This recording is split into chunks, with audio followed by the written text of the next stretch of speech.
So in India, I was really influenced by the prayer flags.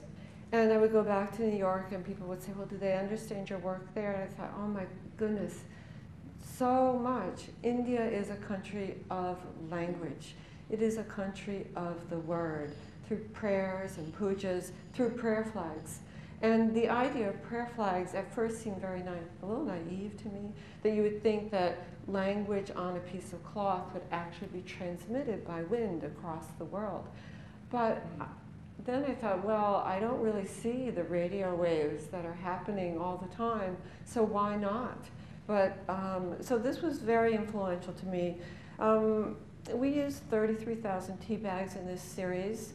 The hunter owns one of these.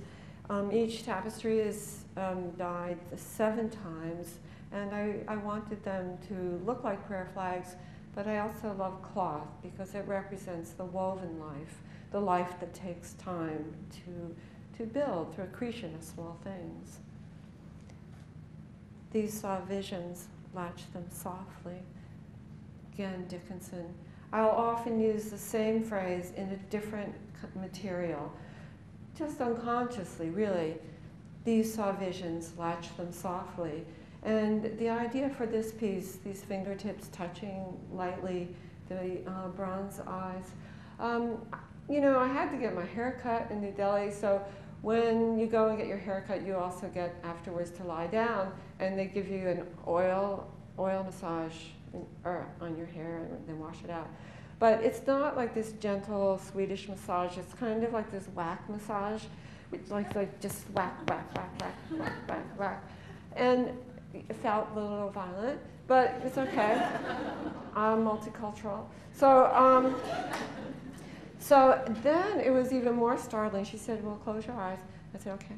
And I didn't know. I just closed my eyes. And with her fingertips, she took her fingertips and she started to very gently massage the pupils of my eyes underneath my closed eyelids. And it was the most wonderful, intimate experience. I felt as if I could release all the millions of images that are loaded into these eyeballs. So you can try this at home. It was really very special. Yeah. Or we can do it later. Take all away from me, but leave me ecstasy. This language is in 2 of the pieces upstairs. I do want to take this moment to say that all of my photo shoots are in real life. Nothing is digitized or fake. So poor Jen here, we tied the candles onto her hand, laid her down on a black velvet cloth, and photographed her with the wax dripping down into her eyes. I am obsessed with touch. And I think that our society has a craving for touch. So much of our lives happens behind a screen. I don't know how many of you spend all of your day looking at a computer with images occurring behind a screen. I bet it's a lot. And then when we go home to unwind, we lie on the couch and we turn on the TV. And then for a special occasion, we'll go to the movies and we'll watch yet another narrative that happens behind a screen. So in my work,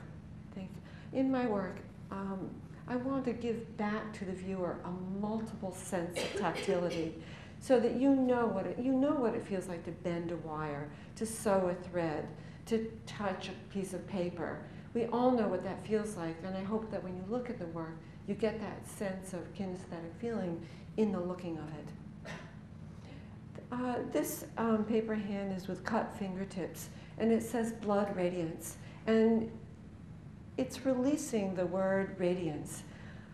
I use that word and I think of that a lot because I don't think of radiance as a soft, sentimental, tanning salon word.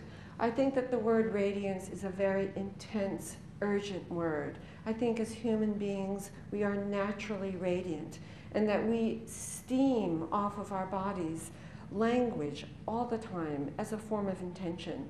And that when we speak to each other, it's like we're speaking spiky spinning stars of intentionality that we want to say to somebody.